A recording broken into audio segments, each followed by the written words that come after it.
मालेगाव तालुक्यात कृषी सेवा केंद्रांचा कडकडीत बंद. खत कंपन्यांच्या लिंकिंग सक्तीविरोधात विक्रेते आक्रमक. मालेगाव तालुक्यातील कृषी सेवा केंद्र चालकांनी आपल्या विविध प्रलंबित मागण्यांसाठी आक्रमक पवित्रा घेत आज 27 एप्रिल 2026 पासून बेमुदत बंद पुकारला आहे. माफदा संघटनेच्या नेतृत्वाखाली पुकारण्यात आलेल्या या आंदोलनात शहर आणि ग्रामीण भागातील सुमारे 120 विक्रेते सहभागी झाले आहेत. खरीप हंगामाची पूर्वतयारी सुरू असतानाच बाजारपेठ ठप्प झाल्याने कृषी क्षेत्रात मोठी खळबळ उडाली आहे. खत निर्मिती कंपन्यांकडून मुख्य खतांच्या पुरवठ्यासोबत इतर अनावश्यक उत्पादने घेण्याची सक्ती केली जात असल्याचा आरोप विक्रेत्यांनी केला आहे. या लिंकिंग धोरणामुळे विक्रेत्यांना मोठा आर्थिक फटका बसत आहे. विशेष म्हणजे कृषी विभाग किरकोळ विक्रेत्यांवर कारवाई करत असला तरी या सक्तीला जबाबदार असणाऱ्या मोठ्या कंपन्यांवर प्रशासनाचे कोणतेही नियंत्रण नसल्याने विक्रेत्यांमध्ये तीव्र संताप व्यक्त होत आहे. रासायनिक खतांसोबत इतर दुय्यम उत्पादने विकण्याची सक्ती पूर्णपणे बंद करावी ही या आंदोलनातील प्रमुख मागणी आहे.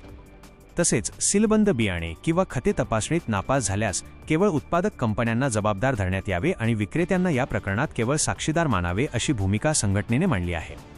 या व्यतिरिक्त खत विक्रीतून मिळणाऱ्या कमिशनमध्ये वाढ करावी. गुणवत्ता तपासणीसाठी प्रशासनाने घेतलेल्या नमुन्यांची रक्कम शासनाने त्वरित द्यावी. बनावट, तणनाशके व अनधिकृत बायोपेस्टिसाइड्सच्या विक्रीवर कडक बंदी घालावी आणि कालबाह्य कीटकनाशके कंपन्यांनी परत घ्यावीत अशा मागण्यांसाठी हा लढा पुकारला आहे.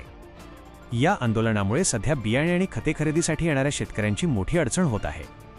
संघटनेने हा लढा दीर्घकालीन हितासाठी असल्याचे म्हटले असले तरी ऐन हंगामाच्या तोंडावर बाजारपेठ बंद असल्याने शेतकरी चिंतेत आहेत.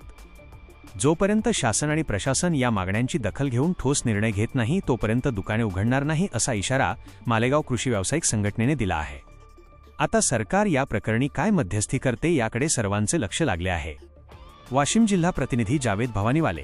अशा नवनवीन बातम्यांसाठी चॅनलला सबस्क्राईब करा आणि पाहत रहा MH न्यूज मराठी.